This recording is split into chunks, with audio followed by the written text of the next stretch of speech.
Scholars میں سے ایک عظیم نام حضرت علامہ مفتی محمد لیاقت صاحب دامت برکاتہم العالیہ اور جملہ حاضرین، آج کی یہ پروقار مجلس حضور سرور عالم صلی اللہ تعالیٰ علیہ وسلم کی محبت میں منعقد کی گئی ہے۔ ہمارے لیے اس سے بڑے اعزاز اور سعادت کی بات اور کیا ہو سکتی ہے کہ جہاں سرکار دو عالم صلی اللہ تعالیٰ علیہ وسلم کا ذکر پاک ہو رہا ہے، اللہ کریم نے وہاں ہمیں حاضری نصیب فرمائی ہے۔ اور جس شخص کے دل میں سرکار دو عالم صلی اللہ تعالیٰ علیہ وسلم کی محبت ہوتی ہے تو ایسی مجالس اور محافل اسی مقناطیس کی طرح کھینچ کر اپنے پاس لے آتی ہیں۔ سو وہ لوگ اپنے گھروں میں رہ نہیں سکتے ہیں کہ اگر ان کے علاقے میں رسول کریم صلی اللہ تعالیٰ علیہ وسلم کی محبت میں کوئی مجلس منعقد ہے تو وہ کشاں وہاں پر آتے ہیں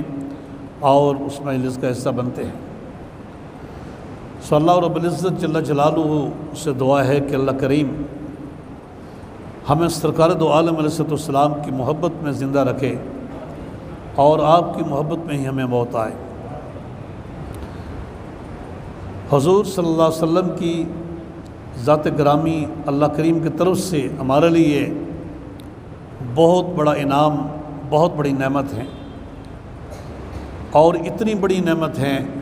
کہ کائنات میں آپ سے بڑھ کر کوئی اور نعمت ہو ہی نہیں سکتی ہے، اور آپ ساری کائنات کے لیے رحمت بن کر تشریف لائے ہیں۔ اللہ کریم جل جلالہ نے آپ کی ہمگیر رحمت کا تذکرہ اس آیت میں کیا ہے، وما ارسلناک الا رحمۃ للعالمین، اے حبیب ہم نے آپ کو تمام جہانوں کے لیے رحمت بنا کر بھیجا ہے۔ ایک طرف قرآن مجید کی یہ آیت ہمارے سامنے رہتی ہے کہ اللہ کریم فرماتا ہے وما ارسلناک الا رحمۃ للعالمین، یا حبیب ہم نے آپ کو تمام جہانوں کے لیے رحمت بنا کر بھیجا ہے۔ تو دوسری طرف صحیح مسلم کی وہ روایت بھی سامنے آتی ہے کہ سرکار دو عالم صلی اللہ تعالیٰ علیہ وسلم نے فرمایا ہے کہ ارسلت الی الخلق کافہ، کہ مجھے کل خلق خدا کے لیے رسول بنا کر بھیجا گیا ہے۔ تو پتہ چلا کہ نبی اکرم صلی اللہ تعالیٰ علیہ وسلم کی رحمت للعالمینی جہت رسالت سے ہے کہ جس چیز کے لیے آپ رحمت بن کر تشریف لائے ہیں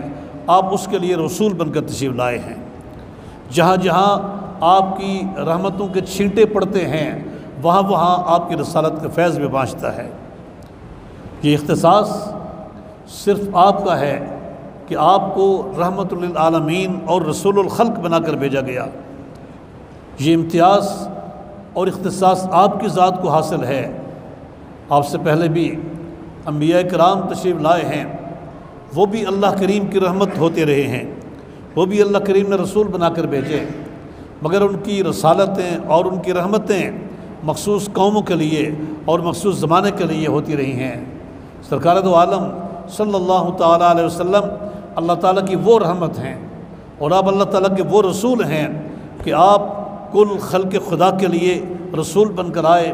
کل مخلوق کے لیے رحمت بن کر آئے ہیں، اور مخصوص کسی ایک زمانے کے لیے نہیں بلکہ قیامت تک کے لیے آپ رحمت بن کر تشریف لائے ہیں۔ آپ کی رحمت کیسی ہے اور آپ کی شفقتیں کیسی ہیں، یہ تھوڑا سا اگر ہم آپ کی آمد سے پہلے کے دور کو سامنے رکھیں تو پھر بات واضح ہو جاتی ہے کہ آپ کی رحمت کی مٹھاس لوگوں نے کیسے محسوس کی ہے، اور آپ کی شفقتیں اور محبتیں لوگوں کو کیسی لگی ہیں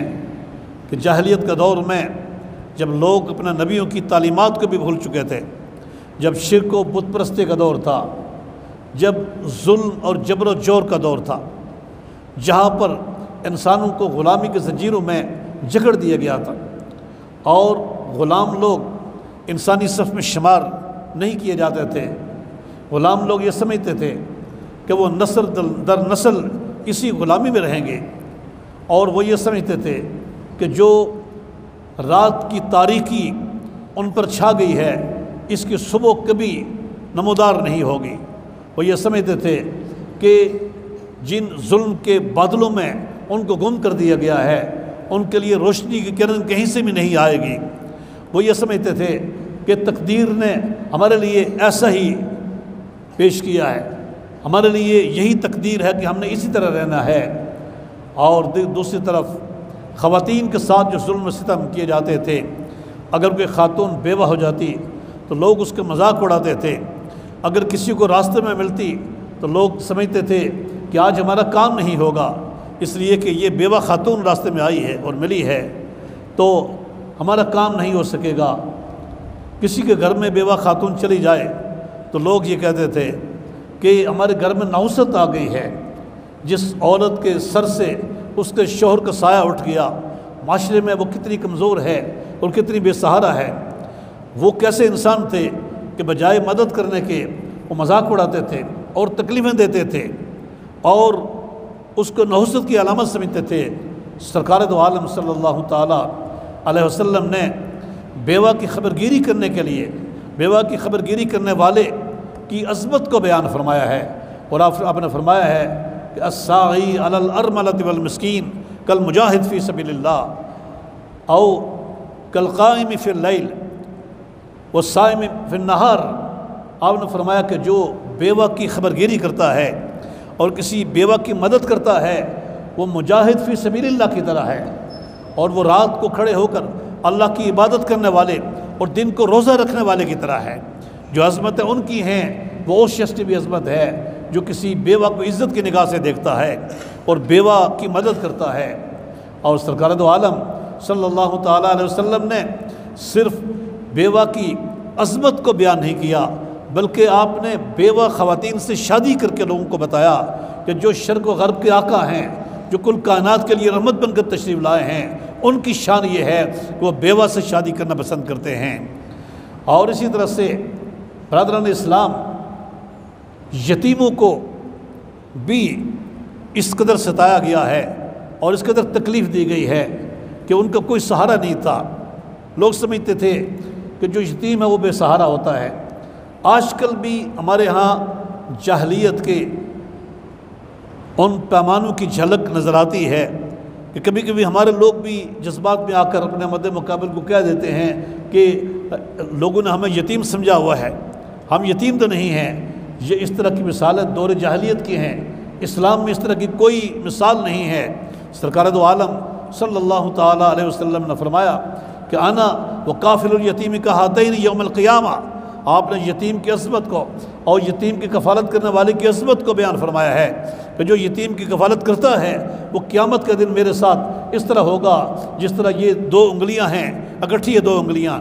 مجھے یہاں اپنے استاد گرامی حضرت قبلہ پیر سید حسین الدین شاہ صاحب کی وہ بات یاد آئی ہے کہ جو دوران تدریس انہوں نے ارشاد فرمائی، جب آپ یہ حدیث میں پڑھا رہے تھے تو آپ نے محدث اعظم پاکستان مولانا سردار احمد خان صاحب رحمۃ اللہ علیہ کا ذکر کیا اور اس حدیث کو پڑھاتے ہوئے ان کا انداز بتایا ہے کہ جب وہ یہاں اس حدیث پر پہنچے اور ہمیں پڑھا رہے تھے تو ان پر ایک خاص کیفیت طاری ہوئی، اور انہوں نے کہا کہ جو سرکار دو عالم صلی اللہ تعالیٰ علیہ وسلم نے فرمایا ہے کہ انا وکافل الیتیم کہاتین یوم القیامہ،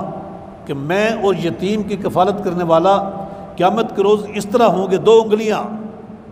پیش کی ہیں کہ جیسی یہ دو انگلیاں ایک ساتھ ہیں۔ تو آپ نے فرمایا کہ مولانا سردار احمد خان صاحب محدث اعظم پاکستان نے فرمایا ہے کہ میں انگلی کا اشارہ کر کے نہیں بتاؤں گا۔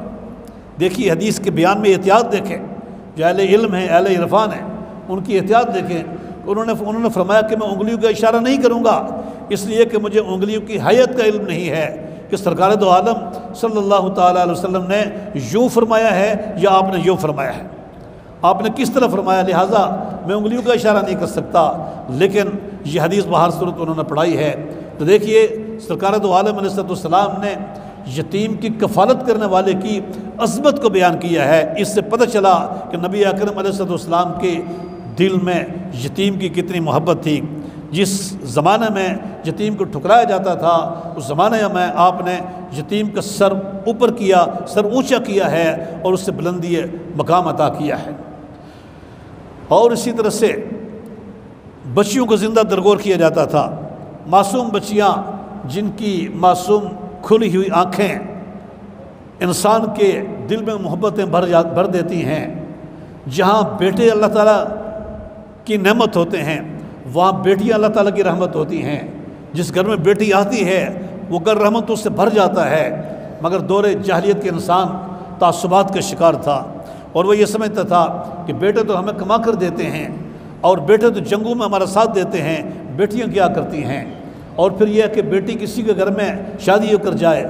تو یہ انہیں گوارا نہیں تھا۔ اس لیے بہت سے قبائل ایسا کرتے تھے کہ وہ بیٹیوں کو زندہ درگور کر دیا کرتے تھے۔ سرکار دو عالم صلی اللہ تعالیٰ علیہ وسلم تشریف لائے ہیں تو آپ نے ان جاہلی رسومات کو اپنے پاؤں تلے روندا ہے اور انہیں مسترد کیا ہے، اور اسی جاہلیت کے معاشرے میں ان تاریکیوں میں کھڑے ہو کر، ان شرک و کفر کے ان اندھیروں میں کھڑے ہو کر آپ نے جاہلیت کے سینے پر کھڑے ہو کر اپنی بیٹی سے محبت کا اعلان کیا ہے، اور آپ نے فرمایا ہے کہ فاطمہ بنت محمد فاطمہ بدعۃ منی یریبنی ما رابہا ویؤذینی ما آذاہا۔ اے لوگو سن لو کہ فاطمہ جو میری بیٹی ہے یہ میرے جسم کا ٹکڑا ہے، جو چیز فاطمہ کو خوش کرتی ہے وہ مجھے خوش کرتی ہے، جو فاطمہ کو تکلیف دیتی ہے وہ مجھے تکلیف دیتی ہے۔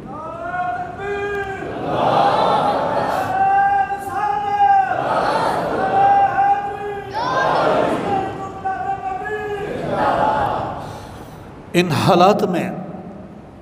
جہاں ہر طرف اندھیرا اور مایوسی چھائی ہوئی تھی، اللہ تبارک و تعالیٰ نے سرکار دو عالم صلی اللہ تعالیٰ علیہ وسلم کو مبعوث فرمایا ہے۔ اللہ کریم جل جلالہ نے جناب محمد رسول اللہ صلی اللہ تعالیٰ علیہ وسلم کو رحمت للعالمین بنا کر بھیجا ہے، اور حضور صلی اللہ تعالیٰ علیہ وسلم صرف انسانوں کے لیے رحمت نہیں، صرف مسلمانوں کے لیے رحمت نہیں، آپ مسلمانوں کے لیے بھی رحمت ہیں، آپ کافروں کے لیے بھی رحمت بن کر آئے ہیں، آپ حیوانات کے لیے بھی رحمت بن کر آئے ہیں، آپ شجر و حجر کے لیے بھی رحمت بن کر آئے ہیں، آپ چرند و پرند کے لیے بھی رحمت بن کر آئے ہیں، اور جب آپ کل کائنات کے لیے رحمت بن کر تشریف لائے ہیں اور کل کائنات کے لیے رسول بن کر آئے ہیں، تو قرآن مجید کی سورہ ابراہیم کی آیت بتاتی ہے کہ اللہ کریم جل جلالہ فرماتا ہے وَمَا أَرْسَلْنَا مِن رَسُولٍ إِلَّا بِلِسَانِ قَوْمِهِ، کہ ہم نے جو رسول بھیجا ہے تو جس قوم کی طرف جو رسول بھیجا ہے اس قوم کی زبان دے کر بھیجا ہے۔ جو بھی سابقہ انبیاء کرام تشریف لاتے رہے ان کی کتابیں بھی انہی کی زبانوں میں نازل ہوتی رہی ہیں، اور وہ اس قوم کی زبان جانتے تھے، اور رسول قوم کی زبان نہ جانتا ہو تو وہ پیغام رسانی کیسے کر سکتا ہے؟ اس لیے اللہ کریم فرماتا ہے کہ جو بھی رسول آئے ہیں ہم نے جن قوموں کی طرف رسول بنا کر بھیجے ہیں ان قوموں کی زبانیں دے کر بھیجا ہے ان کو۔ اور سرکار دو عالم صلی اللہ تعالیٰ علیہ وسلم کو کس قوم کی طرف بھیجا ہے؟ آپ نے اقوام عالم کے لیے، پوری دنیا کے لیے، پوری دنیا انسانیت کے لیے، اور صرف دنیا انسانیت کے لیے نہیں بلکہ شجر و حجر کے لیے، جمادات اور نباتات کے لیے، بے روح چیزوں کے لیے بھی اور ذی روح چیزوں کے لیے بھی، ذی عقل کے لیے بھی اور غیر ذی عقل کے لیے بھی اللہ کریم نے آپ کو رسول بنا کر بھیجا ہے، آپ کو رحمت بنا کر بھیجا ہے۔ تو چونکہ رسول کی شان یہ ہے کہ اسے جس قوم کی طرف اور جس طرف بھیجا جاتا ہے اس کی زبان دے کر بھیجا جاتا ہے، تو پتہ چلا کہ سرکار دو عالم صلی اللہ تعالیٰ علیہ وسلم تمام خلق خدا کی زبانیں دے کر بھیجے گئے ہیں۔ جو بھی جس مخلوق کی طرف بھی آپ کو رسول بنا کر بھیجا گیا ہے اس کی زبان دے کر بھیجا گیا ہے۔ اس لیے یہ ساری چیزیں احادیث مبارکہ میں اور اسلامی تاریخ کی مستند روایات میں موجود ہیں کہ جب رسول اللہ صلی اللہ تعالیٰ علیہ وسلم کے پاس وفود آتے تھے مختلف علاقوں سے وفود آتے تھے تو کبھی ایسا ہوتا تھا کہ وہ جب باتیں کرتے تھے تو صحابہ کرام نہیں سمجھتے تھے یہ کیا باتیں کر رہے ہیں۔ مسجد حرام شریف میں رسول اللہ صلی اللہ تعالی وسلم تشریف فرما تھے، ایک وفد آیا، چونکہ آپ نے اسلام کی دعوت دی تو وفود آپ کی بارگاہ میں آیا کرتے تھے۔ ایک وفد آیا اور انہوں نے آ کر آپ سے باتیں کی، سرکار دو عالم علیہ السلام نے ان کی باتوں کا جواب دیا اور ان سے ہم کلام ہوئے۔ صحابہ کرام حیران ہو گئے کہ یہ کون سی زبان بول رہے ہیں، وہ عربی زبان نہیں بول رہے تھے، وہ کوئی اور زبان بول رہے تھے، مگر ان کی زبان رسول اللہ صلی اللہ تعالیٰ علیہ وسلم سمجھتے تھے اور وہ رسول اللہ علیہ السلام کی زبان سمجھتے تھے۔ اور اسی طرح سے حضرت بلال حبشی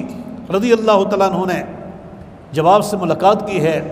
اور جب آپ سے شرف ہم کلامی ہوا ہے تو انہوں نے حبشی زبان میں بات کی ہے، رسول اللہ علیہ السلام نے ان کے ساتھ حبشی زبان میں باتیں کی ہیں اور وہ آپ کی بات سمجھتے تھے، رسول اللہ علیہ وسلم ان کی بات سمجھتے تھے، لیکن صحابہ کرام میں سے کوئی اور نہیں سمجھتا تھا۔ اس طرح کی بہت سی مثالیں موجود ہیں اور شیخ محقق نے یہ بھی لکھا ہے، یہ حوالہ تازہ ترین تو نہیں لیکن کسی دور میں میرے مطالعہ سے گزرا تھا کہ گوجری زبان کے جاننے والوں نے بھی رسول اللہ علیہ السلام سے بات کی ہے اور آپ نے ان کی بات کو سمجھا ہے اور اسی زبان میں آپ نے ان سے بات بھی کی ہے۔ یہ تو انسان ہیں، انسان جو بھی تھے وہ جس علاقے سے تعلق رکھتے تھے، جو زبانیں بولتے تھے، رسول اللہ علیہ السلام نے ان سے بات کرنے کے لیے کبھی ترجمان نہیں رکھا ہے۔ آپ نے صحابہ کرام کو زبانیں سیکھنے کے لیے حکم فرمایا ہے، سفارتکاری کے لیے فارسی زبان سیکھنے کے لیے، ہبرو سیکھنے کے لیے، دیگر زبانیں سیکھنے کے لیے آپ نے حکم دیا ہے، لیکن آپ سے جب بھی کوئی بات کرنے کے لیے آیا ہے یا آپ نے جس سے بات کی ہے آپ نے کوئی ترجمان نہیں رکھا ہے، آپ ہر ایک کی زبان کو سمجھتے تھے اور اس زبان میں بات کرتے تھے۔ یہ تو انسانوں کی بات ہے۔ برادران اسلام، رسول اللہ علیہ السلام تو غیر ذی روح چیزوں کی بھی زبانیں بولتے ہیں، کیونکہ یہ ایک تو انسان باتیں کرتے ہیں اور ان کی باتیں انسان سمجھتے ہیں۔ کبھی انسان ایک دوسرے کی بات تو نہیں سمجھتے لیکن وہ یہ سمجھ جاتے ہیں کہ یہ کوئی بولی بول رہے ہیں، لیکن حیوان کیا باتیں کرتے ہیں، انسان ان کی باتوں کو نہیں سمجھتے ہیں۔ یہ چرند و پرند کی باتیں کرتے ہیں، انسان ان باتوں کو نہیں سمجھتے ہیں۔ یہ بلبل کا ترنم اور چڑیا کی چہچہٹ اور کوئل کی کوک بھی زبانیں ہیں، مگر انسان ان زبانوں کو نہیں سمجھتے۔ اللہ کے رسول صلی اللہ علیہ وسلم یہ زبانیں بھی سمجھتے تھے۔ یہ آبشاروں پہاڑوں سے گرتی ہوئی آبشاروں کی جو نغمگی ہے یہ بھی ایک زبان ہے۔ بہتے ہوئے دریاؤں کی متلاطم موجوں کی ٹکراؤ سے جو آواز پیدا ہوتی ہے وہ بھی ایک زبان ہے، اور اسی طرح ہواؤں کی سرسراہٹ بھی ایک زبان ہے، بادلوں کی گڑگڑاہٹ بھی ایک زبان ہے، آسمانوں کی چڑچڑاہٹ بھی ایک زبان ہے، اور یہ تمام چیزیں ساری زبانیں رسول اللہ صلی اللہ علیہ وسلم سمجھتے تھے۔ پہاڑ کیا باتیں کرتے ہیں، درخت کیا باتیں کرتے ہیں، رسول اللہ علیہ وسلم یہ زبانیں سمجھتے تھے۔ سرکار دو عالم صلی اللہ تعالیٰ علیہ وسلم احد پہاڑ پر جلوہ فرما تھے، آپ کے ساتھ سیدنا صدیق اکبر رضی اللہ تعالیٰ عنہ اور حضرت فاروق اعظم رضی اللہ تعالیٰ عنہ، حضرت عثمان غنی رضی اللہ تعالیٰ عنہ بھی تشریف فرما تھے۔ تو پہاڑ لرزنا شروع ہو گیا، پہاڑ ہلنے لگا، تو رسول اللہ علیہ السلام نے اس پہاڑ پر ٹھوکر لگائی اور فرمایا اسکن احد فإنما علیک نبی و صدیق و شہیدان، کہ اے احد پہاڑ تو ٹھہر جا، تیرے اوپر ایک اللہ کا نبی بیٹھا ہے، صدیق بیٹھا ہے اور 2 شہید بیٹھے ہوئے ہیں۔ تو پہاڑ لرزنے سے رک گیا۔ تو پہاڑ تو ایک بے روح چیز ہے، ہم تو نہیں سمجھتے کہ وہ بھی کوئی زبان بولتا ہے یا کوئی وہ زبان سمجھتا ہے، لیکن رسول اللہ علیہ السلام چونکہ پہاڑوں کے اور جمادات کے بھی رسول ہیں، اس لیے جب پہاڑ ہلنے لگا تو آپ نے اس سے فرمایا ہے کہ تو ٹھہر جا، تیرے اوپر مقدس شخصیات بیٹھی ہوئی ہیں۔ تو پہاڑ نے آپ کی زبان سمجھی ہے اور وہ رک گیا ہے۔ صرف یہی نہیں بلکہ نبی اکرم صلی اللہ علیہ وسلم نے احد پہاڑ کو دیکھ کر اپنے صحابہ کرام کو فرمایا کہ احد جبل یحبنا ونحبہ، کہ یہ احد ایک پہاڑ ہے، یہ پہاڑ ہم سے محبت کرتا ہے اور ہم اس احد سے محبت کرتے ہیں۔ احد پہاڑ ہم سے محبت کرتا ہے اور ہم احد پہاڑ سے محبت کرتے ہیں۔ اس پر شارحین حدیث نے بہت کچھ لکھا ہے۔ علامہ ابن حجر اسقلانی نے علامہ نووی نے اور دیگر محدثین نے لکھا ہے کہ یہ کوئی استعارہ نہیں ہے، بلکہ حقیقت میں جس طرح سرکار دو عالم صلی اللہ تعالیٰ علیہ وسلم احد پہاڑ سے دل سے محبت کرتے تھے، پہاڑ بھی آپ سے اسی طرح محبت کرتا تھا۔ اس کی محبت کیسی ہے، وہ کیسے محبت کرتا تھا، اس کے لیے وہ جانتے ہیں جو پہاڑوں کے لیے بھی رسول بن کر آئے ہیں۔ اور تو کوئی نہیں جانتا پہاڑ کیسے محبت کرتے ہیں مگر جن کو پہاڑوں کے لیے رحمت اور رسول بنا کر بھیجا گیا، جناب محمد رسول اللہ صلی اللہ تعالی وسلم، وہ سمجھتے تھے کہ یہ کیسی محبت کرتے ہیں۔ اور اسی طرح سے ایک اور روایت میں موجود ہے، نبی مکرم صلی اللہ تعالی علیہ وسلم نے فرمایا ہے کہ میں آج اس پتھر کو جانتا ہوں، ابھی اس پتھر کو جانتا ہوں آج بھی، کہ جو بعثت سے پہلے مجھ پر درود و سلام پڑھا کرتا تھا۔ بعثت سے پہلے، ابھی آپ نے رسالت کا اعلان نہیں کیا ہے، ابھی نبوت کا اعلان نہیں کیا ہے، لیکن پتھر بھی جانتے تھے کہ آپ اللہ تعالیٰ کے رسول ہیں۔ ابھی رسالت کا اعلان نہیں ہوا، ابھی دعوت کا اعلان نہیں ہوا، لیکن پتھر جانتے تھے کہ آپ اللہ تعالیٰ کے رسول ہیں۔ اس لیے وہ پتھر، حضور فرماتے ہیں میں اس پتھر کو جانتا ہوں جو مجھ پر درود و سلام پڑھا کرتا تھا۔ اور اسی طرح سے برادران صاحب، یہ تو نباتات کی بات، جمادات کی بات ہے۔ نباتات، یہ جو درخت ہیں، یہ بھی کوئی زبان بولتے ہیں اور یہ بھی سرکار کے زبان سمجھتے ہیں۔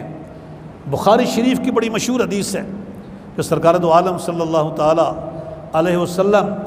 جمعہ کا خطبہ دینے کے لیے کھجور کے جس درخت کے ساتھ ٹیک لگا کر خطبہ دیا کرتے تھے، تو آپ کے لیے جب لکڑی کے ممبر تیار کر دیا گیا اور وہ ممبر مسجد میں رکھ دیا گیا، سرکار دو عالم صلی اللہ علیہ وسلم نے اس درخت سے ٹیک لگانا چھوڑ دیا۔ آپ ممبر کی طرف بڑھے اور لکڑی کے ممبر جلوہ فرما ہوئے تو آپ نے دیکھا اور تمام صحابہ نے سنا ہے کہ درخت سے رونے کی آوازیں آ رہی ہیں، جس طرح چھوٹے بچے روتے ہیں اس طرح سسکیاں لے لے کر درخت رو رہا ہے۔ صحیح بخاری شریف کی حدیث میں موجود ہے یہ۔ سرکار دو عالم صلی اللہ علیہ وسلم اس کے بعد تشریف لائے ہیں، آپ نے شفقتوں سے اپنا دست مبارک اس درخت کے اوپر پھیرا ہے اور صحابہ کرام کو بتایا ہے کہ یہ اس جدائی میں رو رہا ہے کہ وہ ذکر جو اس کے پاس ہو رہا تھا وہ اس کے پاس نہیں ہوگا، بلکہ سرکار دو عالم صلی اللہ تعالی وسلم دوسری جگہ تشریف لے گئے ہیں۔ تو اس جدائی میں اب درخت سے آوازیں آنا شروع ہو گئی اور درخت کی زبان سرکار سمجھتے ہیں، کیونکہ آپ درختوں کے لیے، نباتات کے لیے بھی رسول بن کر تشریف لائے ہیں۔ اور اسی طرح سے وہ بھی ایک بڑا مشہور واقعہ ہے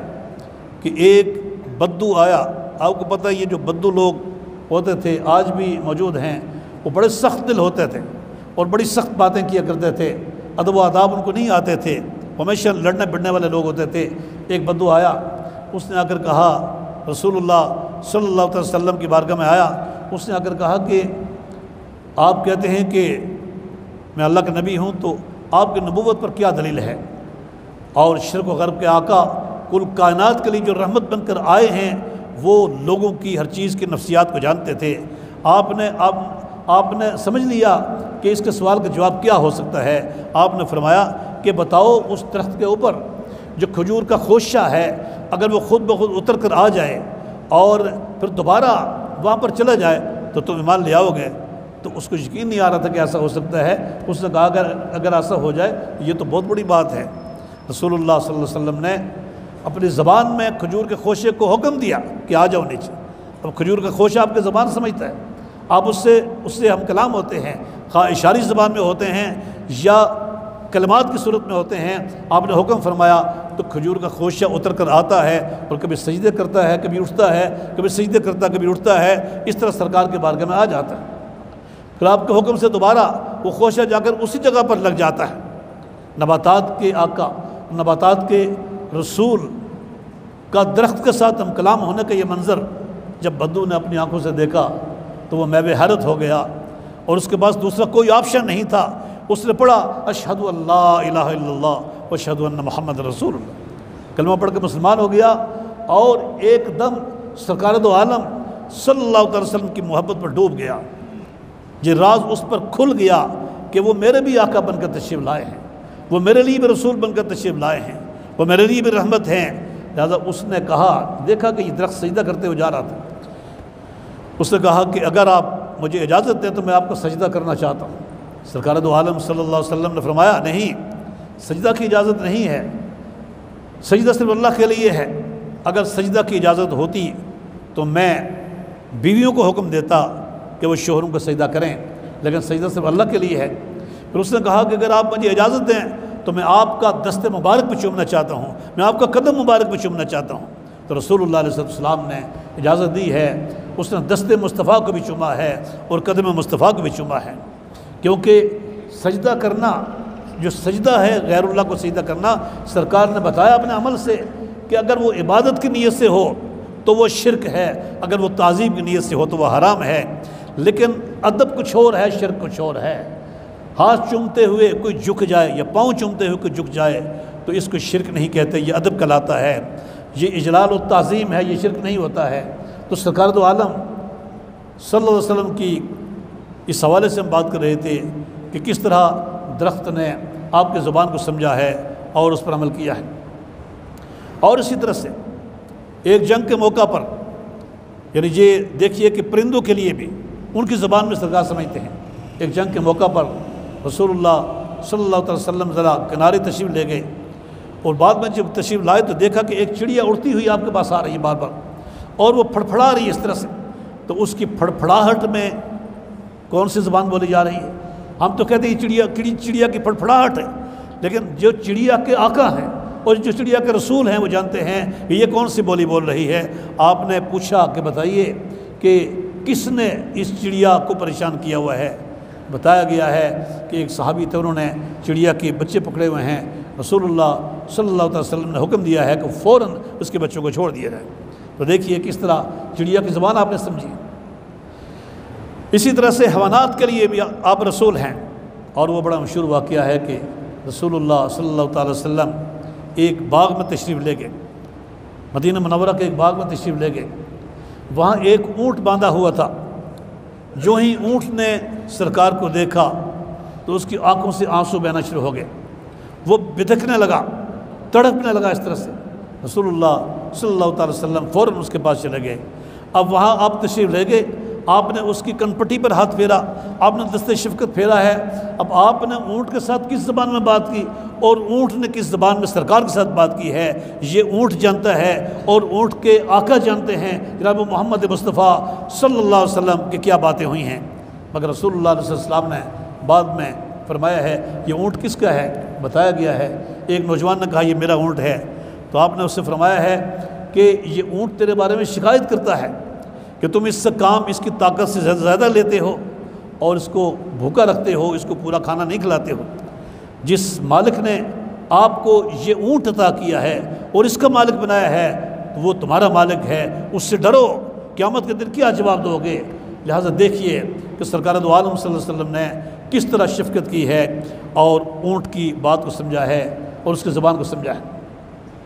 نبی اکرم صلی اللہ علیہ وسلم نے جہاں جہاں پر اپنی رحمتوں کو تقسیم کیا ہے، جہاں جہاں آپ کی رحمتوں کے چھینٹے پڑے ہیں، وہاں لوگ آپ کے گرویدہ ہوتے چلے گئے۔ جب عرب کے ریگزاروں میں رسول اللہ علیہ السلام نے محبت کے بول بولے اور آپ نے شفقتوں کی زبان سے لوگوں کو آگاہ کیا تو دنیا حیران ہو گئی کہ جہاں پر 120 سال تک قبائل کی جنگیں جاری رہتی تھیں، جہاں پر کئی صدیوں تک جنگیں جاری رہتی تھی، وہ جنگیں کبھی ختم نہیں ہوتی تھی، وہاں کسی کو معاف کرنا، کسی کے ساتھ ہمدردی کرنا اور کسی کے ساتھ پیار کی بات کرنا، تو یہ تو ان کے خواب و خیال میں بھی نہیں ہوتا تھا۔ مگر رسول اللہ علیہ السلام نے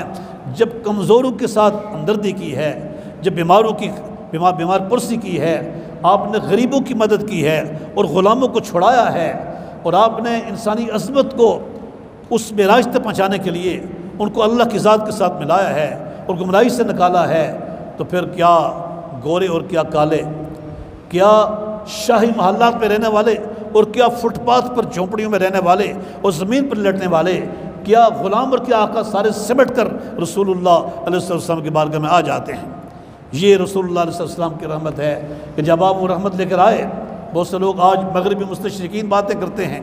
وہ کہتے ہیں کہ اسلام تلوار کے زور سے پھیلا ہے۔ رسول اللہ صلی اللہ علیہ وسلم جب تشریف لائے ہیں آپ کے ساتھ کوئی جنگجو نہیں تھے، جب آپ نے اسلام کی دعوت دی آپ تنہا تھے، آپ کی میٹھی زبان، آپ کے عالی اخلاق اور اعلیٰ ظرفی نے یہ انقلاب برپا کیا ہے۔ اور اس سے بڑی مثال اور کیا ہو سکتی ہے کہ جن لوگوں نے آپ کو ہجرت کرنے پر مجبور کیا تھا، جن لوگوں نے آپ کے چچا حضرت حمزہ رضی اللہ تعالیٰ عنہ کا کلیجہ چبایا تھا، جن لوگوں نے آپ کی بیٹی کو سواری سے گرایا تھا اور ان کا حمل ضائع ہو گیا تھا، جن لوگوں نے آپ کے صحابہ کو انگاروں پر لٹایا تھا، جن لوگوں نے آپ کے صحابہ کو شہید کیا تھا اور یہاں سے ہجرت کے لیے مجبور کیا تھا، جب فتح مکہ کے موقع پر سارے کے سارے اختیار اور طاقت سرکار دو عالم صلی اللہ علیہ وسلم کے پاس آ جاتی ہے تو اس دور کا انسان یہ تصور نہیں کر سکتا تھا کہ ان کو معاف بھی کیا جا سکتا ہے۔ وہ تو پریشان تھے، سب گردنیں جھکائے بیٹھے تھے کہ آج یہ بادشاہ ہمارے ساتھ کیا سلوک کرتا ہے، ہمیں کس طرح ہلاک کرے گا اور کیا سزائیں دے گا۔ مگر اچانک سرکار دو عالم صلی اللہ علیہ وسلم کے اعلان نے ان کو ورطہ حیرت میں ڈال دیا اور لوگ حیران ہو گئے۔ سرکار نے فرمایا لا تثریب علیکم اليوم وانتم الطلقاء، اے لوگو آج تم سے بدلہ نہیں لیا جائے گا، آج تم سارے کے سارے آزاد ہو۔ اتنا بڑا معافی کا اعلان کبھی انسانوں نے دیکھا نہیں تھا۔ اسلام ایسے ہی 400 نہیں پھیل گیا۔ اسلام کی عظمتیں اور اسلام کی جو اعلیٰ اخلاقی تعلیمات ہیں وہ ایسے ہی 400 نہیں پھیل گئی ہیں، بلکہ اس کے پیچھے حقائق ہیں اور اس کے پیچھے رسول اللہ علیہ وسلم کی وہ رحمتیں ہیں۔ آج ہم مسلمان ہیں، برادران اسلام، دیکھیے کہ جن قباحتوں کا میں نے ذکر کیا ہے وہ قباحت کافی حد تک آج ہمارے معاشرے کے اندر میں موجود ہے۔ الحمدللہ کہ آج پاکستان کے سرزمین پر اور عالم اسلام میں بھی سرکار دو عالم صلی اللہ علیہ وسلم کے ساتھ محبت کرنے والے لاکھوں نہیں کروڑوں اور اربوں میں ہیں، محبت کرنے والے کروڑوں اور اربوں میں ہیں، اور جو اپنے باپ کو کوئی گالی دے تو برداشت تو کر سکتے ہیں، جو انہیں کوئی گالی دے تو برداشت تو کر سکتے ہیں، مگر سرکار کے گستاخی کوئی برداشت نہیں کر سکتا ہے، کوئی برداشت نہیں کر سکتا ہے۔ کوئی ریڑھی بان ہو، کوئی کسان ہو، کوئی فوجی ہو، کوئی وکیل ہو، کوئی کچھ بھی ہو، کوئی امیر ہو، کوئی غریب ہو، جو مسلمان ہے وہ سرکار دو عالم صلی اللہ علیہ وسلم کی گستاخی برداشت نہیں کر سکتا ہے۔ آج مسلم امت کو ٹیسٹ کیا جاتا ہے، کبھی فریڈم آف سپیچ کے بہانے سے گستاخی کر کے، کبھی توہین آمیز خاکے بنا کر آزمایا جاتا ہے کہ کیا ان کے اندر وہ حیا کی اور محبت کی رمق موجود ہے، مگر ہر دور ان کو یہی جواب ملتا ہے کہ سرکار دو عالم صلی اللہ تعالی وسلم کی محبت، ان کی رحمت و شفقت کی بنا پر آج ہر سینے کے اندر موجود ہے، اور کبھی کوئی گستاخی کرنے کی جرات آج بھی نہیں کر سکتا۔ لیکن یہ تو بڑی سعادت کی بات ہے، لیکن صرف اتنا کافی نہیں ہے کہ ہم نے کلمہ پڑھ لیا ہے۔ اقبال فرماتے ہیں کہ چمی گویم مسلمانم بلرزم کہ دانم مشکلات لا الہ، کہ جب میں اپنے آپ کو مسلمان کہتا ہوں تو میں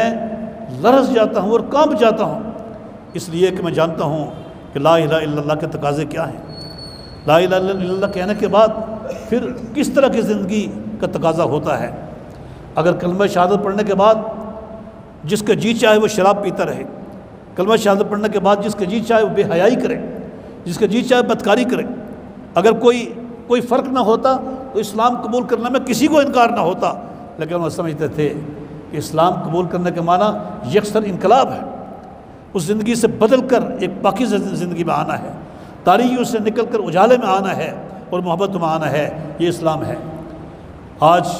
جب کوئی مسلمان وہ کام کرتا ہے کہ جو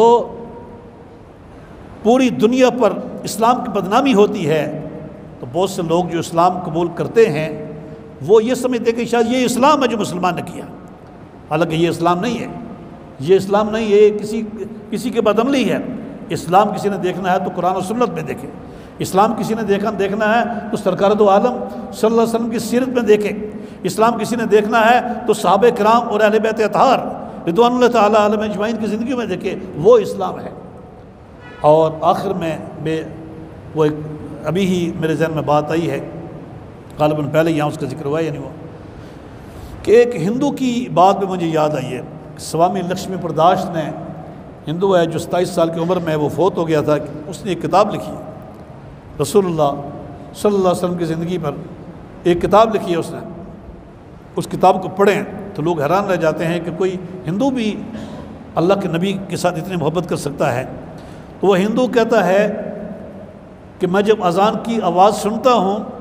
تو میرے پاؤں لڑکھڑاتے ہیں اور میرا دل کھنچتا ہے کہ میں مسجد میں چلا جاؤں، اور جب مسجد کے قریب سے گزرتا ہوں تو میں لرز جاتا ہوں، کانپتا ہوں کہ مجھے مسجد کے اندر جانا چاہیے، لیکن ڈر لگتا ہے کہ لوگ مجھے مسلمان کہیں گے، کیونکہ مسلمانوں نے مغربی تہذیب سے متاثر ہو کر اور ملحدین اور مستشرقین کے منفی پروپیگنڈے میں آ کر کچھ ایسے اعمال بھی کیے ہیں کہ غیر مسلم بھی ان کو اچھا نہیں سمجھتا کہ لوگ اس طرح مجھے مسلمان کہیں گے، لیکن وہ کہتا ہے کہ نہیں، میں پھر یہ نہیں چاہتا کہ لوگ مجھے مسلمان کہیں، بے شک لوگ مجھے مسلمان نہ کہیں، لیکن میں اندر سے تو مسلمان ہوں، اندر سے سرکار سے محبت کرنے والا تھا، اور اعلان نہیں کیا کہ لوگ مجھے کہیں کہ یہ بھی مسلمان ہے اور یہ بھی ایسے کام کرے گا۔ مسلمانوں کی شان تو یہ ہے کہ اقبال کہتے ہیں کہ ہو ہلکا یاراں تو بریشم کی طرح نرم، رزم حق و باطل ہو تو فولاد مومن، کہ یہ مسلمانوں کی شان یہ ہے کہ یہ آپس میں جب ملتے ہیں تو یہ ایک دوسرے سے محبت اور مہربانی میں اتنے زیادہ آگے ہیں کہ نرم و نازک ہیں، ریشم سے بھی زیادہ نرم ہیں، لیکن جب باطل کو للکارتے ہیں اور باطل ان کے مقابلے میں آتا ہے تو یہ سیسا پلائی دیوار کی طرح بن جاتے ہیں۔ آج ہمیں اسی راستے پر چلنا چاہیے اور سرکار دو عالم صلی اللہ تعالی وسلم کی محبتوں کی خیرات پا کر اسے جہاں میں تقسیم کرنا چاہیے۔ وما علینا الا البلاغ۔